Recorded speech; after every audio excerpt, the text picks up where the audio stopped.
एक ज़माने में निरकुटा गांव में एक राजा रहा करता था। वह खूब प्रसिद्धशाली और बहुत बलवान माना जाता था। उस गांव के सारे लोग उसका बहुत सम्मान करते थे और दूसरे नगर के राजा भी उसका बहुत सम्मान करते थे, क्योंकि वह कारण है उनके शरीर की ताकत। हाँ दोस्तों, उनके भुजाओं में ऐसी ताकत थी कि एक ही बार में वह 4 से 5 लोगों को उठाकर चारों खाने चित्त कर देते थे। पर ऐसे ही करते करते उन्हें अपने शरीर के बल और भुजाओं पर बहुत घमंड और अभिमान हो गया था। पर एक समय एक दिन ऐसा आया कि उस राजा को उसी के बल का जवाब देना था। तो एक बार उस राजा ने कुश्ती का आयोजन कर दिया, और पर उसमें यह शर्त थी कि दूसरे नगर के राजा ही इस सभा में इसमें शामिल हो सकते हैं। तो आसपास के सभी नगर के राजाओं ने उस कुश्ती सभा में भाग लिया।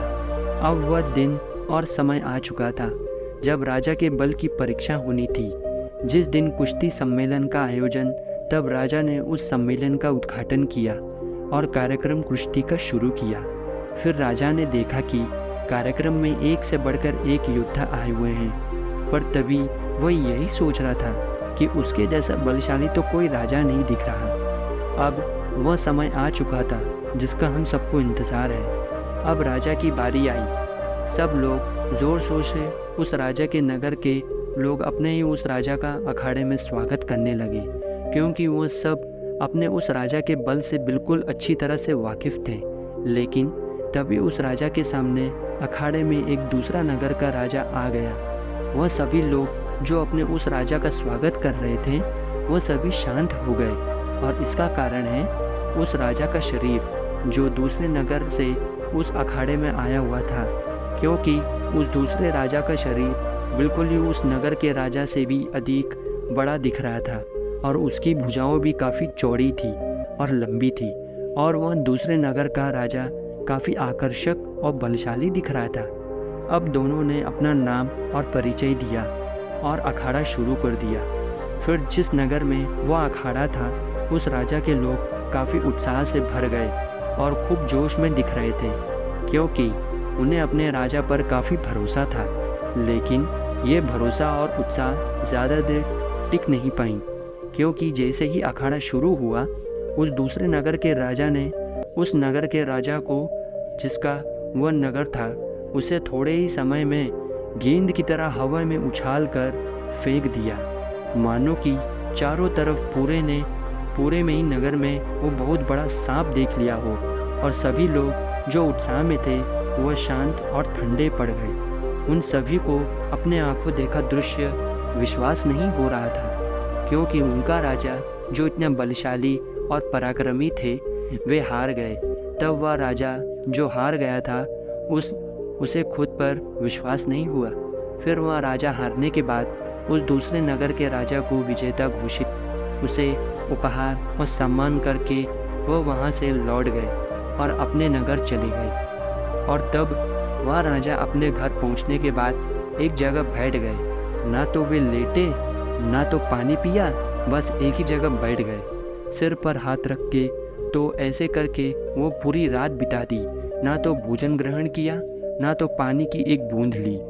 फिर उन्होंने खुद से कहा कि मुझे तो आज तक यही लग रहा था कि सबसे बलशाली मैं ही हूँ और मुझसे दूजा कोई नहीं। फिर उन्होंने अपने सेनापति को बुलाया और कहा कि जाओ उस राजा के बारे में सारी जानकारी ले आओ, जैसे कि उस राजा का नाम, नगर, और उससे भी ज़रूरी कि बचपन में उन्होंने शिक्षा कहाँ से ग्रहण की और उनको इतना बल कहाँ से प्राप्त हुआ, और वे उनके गुरु कौन थे जिसने उनका मार्गदर्शन किया। तब वह सेनापति उस नगर के राजा की खबर निकालने के लिए वह चल पड़े। तब सेनापति खोज खबर करके सारी जानकारी निकाल ली, और वह वापस आने राजा को अपने नगर चल पड़ा। और राजा अपने महल में रहकर खूब उत्साही से इंतज़ार कर रहे थे।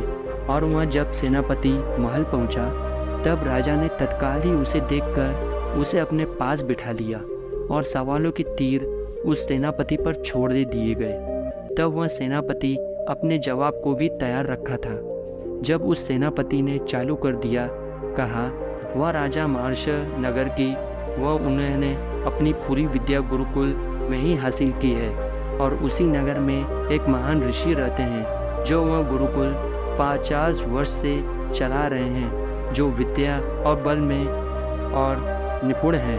राजा यह सब सुनने के बाद तत्काल ही वह उस महान ऋषि से मिलने के लिए वह राजा निकल पड़े और वह राजा दूर का सफ़र तय करके उस नगर और ऋषि के घर पहुँचे। फिर राजा ने अपना परिचय उस ऋषि को करवाया। फिर उस राजा ने अपना सारा प्रश्न किया, जैसे कि है, ऋषिवर, क्या आप मुझसे कृपया बता सकते हैं कि वे वो कौन से गुण के हैं और वो कौन से गुण होते हैं जिनकी वह चीज़ है जो इंसान को अत्यंत बलशाली और साहसी बनाते हैं। कृपया मेरा मार्गदर्शन कीजिए प्रभु। तो फिर वे ऋषि ने उस राजा से वार्तालाप करना चालू कर दिया और कहा कि देखो, मैं तुम्हें 3 चीज़ों का उल्लेख करूंगा जिन्हें तुम्हें अपने जीवन में उतार लिया तो तुम्हें वैसे ही पराक्रमी, बलशाली और खूब साहसी बन जाओगे। तो पहली चीज़ है, अपने शरीर के मजबूत बनाने के लिए व्यायाम और आहार तो ज़रूरी है ही, बल्कि उससे भी आवश्यक, लेकिन है कि उससे भी ज़्यादा ज़रूरी जो हमारे शरीर के लिए है, जो इन चीज़ों को भी निपुण बनाता है, वो है अपने अंदर शरीर में वीर्य को रोकना। खूब लंबे समय तक जब तुम वीर्य रोकोगे तब वीर्य को रोकना अति आवश्यक हो जाता है, और वीर्य को अगर तुम जितने वर्ष तक रोकोगे वह अधिक तुम्हें बलशाली बनाएगा। साधारण भाषा में कहूँ तो तुम्हें ब्रह्मचर्य का पालन करना होगा, और ऐसे ही करने से जब तुम खूब लंबे समय तक वीर्य रोकोगे तो यह वीर्य तुम्हारे शरीर में घुलकर और तुम्हारे खून में मिल जाएगा और यह तुम्हें अत्यंत बल देगा। दूसरी चीज़ है आहार। तुम्हें यह तो समझना होगा कि तुम्हारे शरीर और तुम्हारे मन को साहसी और पराक्रमी तभी बना पाओगे जब तुम्हारा आहार पोषण यानी अन्न सात्विक होगा। तभी तुम अपना शरीर अंदर और बाहर से बलशाली बना पाओगे और खूब आकर्षक दिखोगे, और आहार की मदद से ही तुम्हारे मन और मस्तिष्क को बल देगा और तुम यह करके साहसी और बलशाली भी दिखोगे। तीसरी जो बात है वह यह है कि एकदम सुबह जल्दी 3:30 या 4 बजे सूरज से पहले जल्दी उठना होगा और अपने सभी कार्यों को करना चालू करना होगा। जैसे कि सबसे पहले ध्यान करना होगा। ध्यान से तुम्हें आत्मशक्ति, तेज़ बुद्धि और मन की शांति तुम्हें प्राप्त होती है और तुम अपने कार्य को सिद्ध करने को खूब मदद मिलेगा। और ऐसे ही दूसरा है कि अपने शरीर को बल देने के लिए तुम्हें व्यायाम करना होगा। इससे तुम्हें जोश और जो कार्य में सिद्ध करने में, और दुश्मन चाहे कितना भी बलवान हो, जीत तुम्हारी निश्चित होगी। वह राजा फिर इन सभी उपायों को सुनने के बाद वह उनके चरणों में स्पर्श करता है और इन सभी नियमों को अपने जीवन में उतारने का वादा करता है। तो दोस्तों, आशा करता हूँ कि आप सभी इन नियमों का पालन करेंगे और अपने शरीर को और बलशाली और अति पराक्रमी बनाएंगे। तो आज के लिए बस इतना ही दोस्तों। आशा करता हूँ कि आपको ये वीडियो बहुत पसंद आई होगी और ऋषियों द्वारा जो पालन है उन्हें आप अपने जीवन में उतार कर आप भी खूब बलशाली बनेंगे, ताकि जीवन में आपको कोई भी मुसीबत हो आप उनसे कभी नहीं हारेंगे। तो आपको वीडियो कैसा लगा दोस्तों, वो हमें नीचे करके कमेंट ज़रूर बताइए, और अगला वीडियो आपको किस विषय पर चाहिए वो भी हमें कमेंट करके नीचे ज़रूर बताइए। धन्यवाद।